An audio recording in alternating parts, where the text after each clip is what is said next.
Divya Himachal TV में आपका स्वागत है। आप देख रहे हैं आज दोपहर हिमाचल। आइए शुरुआत करते हैं दोपहर तक की कुछ चुनिंदा खबरों से। मंडी में दुकानदारों की मनमानी, 5 घंटे से ज्यादा समय तक खुल रही दुकानें। पालमपुर नगर निगम के घरों में लगेंगे बारकोड, गार्बेज कलेक्शन में होगी आसानी। पुलिस ने सुंदरनगर में दबोचा दुष्कर्म का आरोपी, अब कोर्ट में किया जाएगा पेश। परमाणु सेक्टर 1 के प्राचीन तालाब में मरी हजारों मछलियां, प्रदूषण नियंत्रण बोर्ड ने भरे पानी के सैंपल।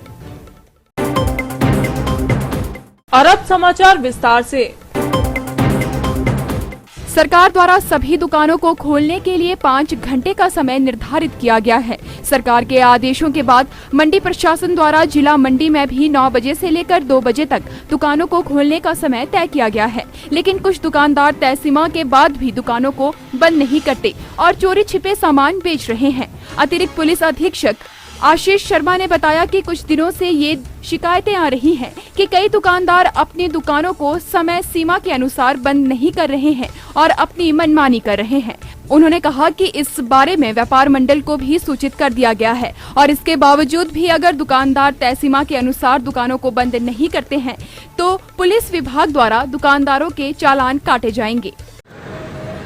हाँ, जैसा कि आपने बताया, इस तरह क्या कुछ घटनाएं हमारे नोटिस में आई हैं कि कुछ दुकानदार जो हैं प्रशासन द्वारा दी गई समय सीमा के बाद भी अपनी दुकानें खुली रख रहे हैं। पिछले कल इन्हें व्यापार मंडल के माध्यम से भी आगाह किया गया था और पुलिस कर्मचारियों ने भी जाके जो है अपने पेट्रोलिंग के दौरान उन्हें इस बारे में अवगत करवाया था। अब जो है पुलिस जो है निसंदेह इनके चालान करने जा रही है। जो भी मेरी फिर अपील रहेगी मंडी पुलिस की तरफ से कि अपनी दुकानदार समय पे बंद करें और यदि 2 बजे के बाद भी दुकानें खुली पाई जाती हैं तो निश्चित रूप से इनके चालान किए जाएंगे। पालमपुर नगर निगम में 15 वार्ड शामिल है और घर घर से कूड़ा एकत्रित करने की योजना के तहत लोगों के घरों से कूड़ा उठाया जा रहा है। इस बीच कुछ स्थानों में ऐसे भी शिकायत मिल रही है कि कूड़ा एकत्रित करने वाले कर्मचारी हर दिन नहीं पहुंच रहे हैं। इसी समस्या के समाधान के लिए नगर निगम की टीम ने एक पायलट प्रोजेक्ट तैयार कर उच्च अधिकारियों के पास स्वीकृति को भेज दिया है, जिसके तहत नगर निगम के तमाम घरों के बाहर एक बारकोड लगाया जाएगा। कूड़ा एकत्रित करने वाले कर्मचारी जब घर तक पहुंचेंगे तो इस बारकोड को स्कैन किया जाएगा। बारकोड में घर की आवश्यक जानकारी होगी। बारकोड में प्रत्येक घर का नंबर भी होगा और इस माध्यम से संबंधित गार्बेज कलेक्टर की हाजिरी भी कार्यालय तक पहुंच जाएगी। योजना की टेक्निकल फिजिबिलिटी को परखा जा रहा है। इसके बाद मंजूरी मिलते ही ये योजना शुरू कर दी जाएगी। हमने इसमें आप देखेंगे हमारा एक पायलट प्रोजेक्ट के तहत हमने एक विषय लिया है। उसको शहरी विकास का जो निदेशालय है शिमला, वहाँ पे वो प्रस्ताव भेजा है। उसमें हमसे कोई टेक्निकली फिजिबिलिटी मांगी गई है। हमारा ये प्रयास रहेगा कि आने वाले समय में घरों में हम लोग एक बारकोड बेस एक नंबरिंग अलॉट करेंगे और आप देखेंगे कि उसी के माध्यम से हाउस नंबर भी लगेगा पता, उस प्रॉपर्टी का जो एड्रेस होगा वो भी उसमें समाहित होगा। डोर टू डोर कलेक्शन का भी मैं ये कह सकता हूँ कि जैसे आप आने वाले समय में देखेंगे कि कई बार शिकायत रहती है कि गार्बेज कलेक्टर यहाँ पे नहीं आ रहा है, जो सफाई कर्मचारी नहीं आ रहा है, वो उसमें स्कैन करके वहीं पे उसकी अटेंडेंस लगेगी और वो सेंट्रल सर्वर पे आएगा।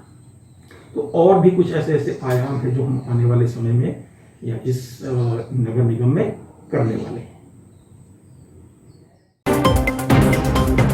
सुंदरनगर में शादी का झांसा देकर 20 वर्षीय युवती के साथ किए गए दुष्कर्म मामले के आरोपी को पुलिस ने सुंदरनगर से दबोच लिया है। डीएसपी गुरबच्चन सिंह ने खबर की पुष्टि की है। उन्होंने बताया कि पुलिस ने पीड़ित युवती की शिकायत के आधार पर मामला दर्ज करके आगामी कार्रवाई अमल में लाई है और इस मामले में संलिप्त आरोपी युवक को सुंदरनगर से दबोच लिया है।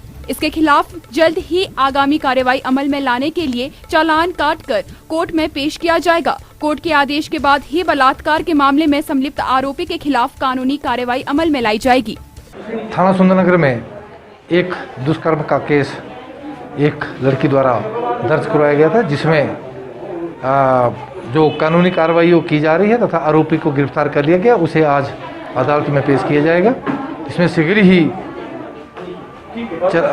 तफ्तीश ख़त्म करके जो है चालान अदालत में भेज दिया जाएगा। पर्यावरण दिवस पर परमाणु के सेक्टर 1 के प्राचीन तालाब में शनिवार को हजारों मछलियों के मरने से हड़कंप मच गया। मौके पर पहुंची प्रदूषण नियंत्रण बोर्ड व पशुपालन विभाग ने पानी व मछलियों के सैंपल लिए। मछलियों को पोस्टमार्टम के लिए भेज दिया गया है। प्रथम दृष्टया पानी में ऑक्सीजन लेवल कम होना मछलियों की मौत का कारण माना जा रहा है। हालांकि रिपोर्ट आने के बाद ही मछलियों के मौत के कारणों का सही पता चल पाएगा। इस घटना पर पर्यावरणविदों ने गहरी चिंता व्यक्त की है। हालांकि तालाब में पानी की कमी होने पर पशु प्रेमी सतीश बेरी ने तुरंत 4 पेयजल टैंकर मंगवाकर बाकी बची मछलियों को बचाने का प्रयास किया है। इस तालाब में देखने को नहीं मिली। आज ये क्या हुआ, हमारी समझ से बाहर है। खैर अब इसका जो है डॉक्टर विनय शर्मा आ रहे हैं, जो एनिमल डिपार्टमेंट वालों ने भेजा है, वेटनरी वालों ने भेज रहे हैं। अभी थोड़ी देर में आ रहे हैं, मछलियों को ले जाएंगे। उनका पोस्टमार्टम की रिपोर्ट हमें कल सबमिट करेंगे। पानी के सैंपल पोल्यूशन बोर्ड ने ले लिए हैं, कुछ सैंपल पोल्यूशन बोर्ड में जाके टेस्ट होंगे लैब में, कुछ इन्होंने यहाँ कर लिया। तो इसका निष्कर्ष कल सामने आ जाएगा। तो मेरा सभी परमाणु निवासियों से ये अनुरोध है कि जैसे हम हर वर्ष इनकी सेवा करते आए हैं, कर रहे हैं और इस वर्ष भी कर रहे हैं, तो इस कार्य में भी वो अपना सहयोग दें। और मैं माननीय अध्यक्षा से भी जो इसका निवेदन करूँगा कि आगे के लिए इन बेचारे बेजुबानों की और इन जीवों की रक्षा के लिए अच्छे कदम उठाएं और यहाँ पर इसका निर्माण कराएं। और मैं इनको एक बात और क्लियर करना चाहता हूँ कि कोई भी ऐसी जगह जो तालाब हुआ, धर्मशाला, जो भी सार्वजनिक होती हैं या पशुओं से संबंधित होती हैं, वो उन पर उसके लिए कार्य करने का हर चाहे नगर परिषद से बाहर भी है, एज पर रूल ये कानून बनता है कि वो कहीं भी इस कार्य को कर सकती हैं। शायद भी नगर परिषद के एरिया में क्या, क्योंकि ये लोगों के जनहित से संबंधित कार्य होते हैं। ये किसी के पर्सनल या कोई प्रॉपर्टी से अगेंस्ट नहीं होते, ये सिर्फ आदमी जनहित के लिए हैं। तो मैं इनसे, मेरे साथ मैडम खड़ी हैं, मैं इनसे अब भी अनुरोध करूँगा कि इस कार्य को लें ताकि आगे से इस प्रकार की कोई घटना परमाणु में ना घटे। आज शनिवार का दिन है, शनिवार के दिन पंडित लोग शनिदेव का जो है क्रूर दृष्टि का निवारण कराने हेतु मछलियों को आटा डालने का, अनाज डालने का जो प्रावधान बताते हैं, इनकी पूजा की जाती है। और आज पर्यावरण दिवस भी है और हमें आज इतना दुख हुआ कि आज के दिन ही ये जो कार्य यहाँ पर हो गया। अब ये भगवान की लीला है, वो क्या करता है क्या नहीं करता है, उसने किस दृष्टि से क्या किया, मैं कुछ नहीं कह सकता। तो मेरा सबसे अनुरोध है कि इस अच्छे कार्य में अगर यहाँ पर कोई निर्माण होता है या कोई होता है या जिनका भी है, कोई भी है जो आसपास के पंचायत के क्षेत्र का कोई भी हो, इस कार्य में अपना योगदान दे। धन्यवाद। साईं राम। मेरा नाम Pradeep Maurya, regional office pollution control परमाणु। जैसा कि मुझे आज एमसी से भी फ़ोन आया था कि तालाब में मछलियाँ मरने का अंदेशा हुआ और देखा कि मछलियाँ यहाँ पे हैं, कुछ मरी भी पाई गई। तो हमने मौके पे पानी का सैंपल भी भरा और यहाँ भी देखा तो जो फिजिकल ऑब्जर्वेशन ये दिखाते हैं कि पानी में एसिड और एल्कलाइन तो कुछ नहीं था। पीएच नॉर्मल 8 के राउंड दिखा रही थी।